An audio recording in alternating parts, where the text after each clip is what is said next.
ചുറ്റും നിൽക്കുന്നവരുടെ യഥാർത്ഥ മുഖം തിരിച്ചറിയണമെങ്കിൽ ജീവിതത്തിലെ ഏറ്റവും മോശം സമയത്തിലൂടെ കടന്നു പോകണം. ജീവിച്ചിരിക്കുമ്പോൾ എന്താണ് നിന്റെ പ്രശ്നമെന്ന് ചോദിക്കാത്തവരാണ് മരിച്ചു കഴിഞ്ഞാൽ എന്തായിരുന്നു അവന്റെ പ്രശ്നമെന്ന് ചോദിക്കുന്നത്. സ്വാതന്ത്ര്യത്തിലേക്കുള്ള പാലം ധൈര്യത്തോടെ ചെയ്യുന്ന പ്രവൃത്തികളാണ്. നിങ്ങൾ നിങ്ങളുടെ കണ്ണുകൾ അടച്ചിരുന്നാൽ ജീവിതത്തിലെ മികച്ച കാര്യങ്ങൾ നിങ്ങൾക്ക് നഷ്ടമാകും. നേടാൻ കഴിയാതെ പോകുന്ന എന്തിനോടും നമുക്കൊരു ഇഷ്ടം കൂടുതലായിരിക്കും.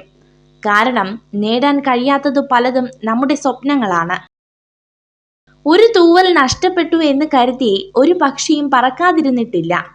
അതുപോലെ ഒരു പരാജയമോ നഷ്ടമോ വന്നാൽ നാം ഒരിക്കലും തളരാനും പാടില്ല. വിശ്വാസം തന്നെയാണ് ബന്ധങ്ങളുടെ ആത്മാവ്. അത് നഷ്ടപ്പെടുത്തിയവർ പിന്നെ എത്ര അടുപ്പം കാണിച്ചാലും നമ്മുടെ ഉള്ളിൽ എപ്പോഴും ഒരകലം ബാക്കിയുണ്ടാകും. കണ്ണുകൊണ്ട് കാണുന്നതിനു പകരം മനസ്സുകൊണ്ട് കണ്ടാൽ ഭംഗിയില്ലാത്തതായി ഒന്നും തന്നെയില്ല ഈ ഭൂമിയിൽ. മരണം കൊണ്ടുപോകാത്തതായി ഒന്നേയുള്ളൂ ഈ ഭൂമിയിൽ.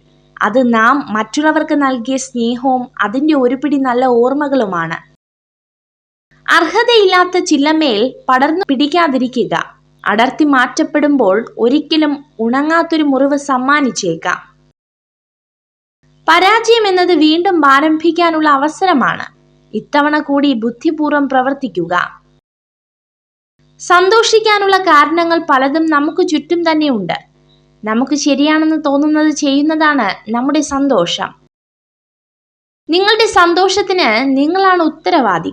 മറ്റുള്ളവർ നിങ്ങളെ സന്തോഷിപ്പിക്കുമെന്ന് നിങ്ങൾ പ്രതീക്ഷിക്കുന്നുവെങ്കിൽ നിങ്ങൾ എപ്പോഴും നിരാശയിലായിരിക്കും. വെളിച്ചമുള്ളിടത്ത് നിൽക്കാൻ എല്ലാവർക്കും കഴിയും. നിൽക്കുന്നിടത്ത് വെളിച്ചം പകരാൻ ഉള്ളിൽ ജ്വാലയുള്ളവന് മാത്രമേ സാധിക്കൂ. ബന്ധങ്ങൾ സൂക്ഷിക്കുന്നതിനേക്കാൾ മികച്ചതായി ഒന്നുമില്ല. സംശയം നിങ്ങളുടെ ഹൃദയത്തിൽ നിറയ്ക്കാൻ അനുവദിക്കരുത്. അത് കാലക്രമേണ നിങ്ങളുടെ ബന്ധങ്ങളെ തകർക്കും. നിങ്ങളെ സങ്കടപ്പെടുത്തുകയും ഒറ്റപ്പെടുത്തുകയും ചെയ്യും. നിങ്ങളെ ചതിക്കുന്ന, തരം താഴ്ത്തുന്ന, ഒഴിവാക്കുന്ന, അവഗണിക്കുന്ന സ്ത്രീകളെ ഒഴിവാക്കുക. പ്രതികൂലമായ ഏത് അവസ്ഥയെയും നേരിടാനുള്ള ഒരു ചെറിയ സാധ്യതയെങ്കിലും ഉണ്ടാകും. തളർന്നിരിക്കാതെ അത് കണ്ടെത്തിയാൽ അവയെ മറികടക്കാനാവും. നിങ്ങൾ ഈ വീഡിയോ കണ്ടതിന് നന്ദി.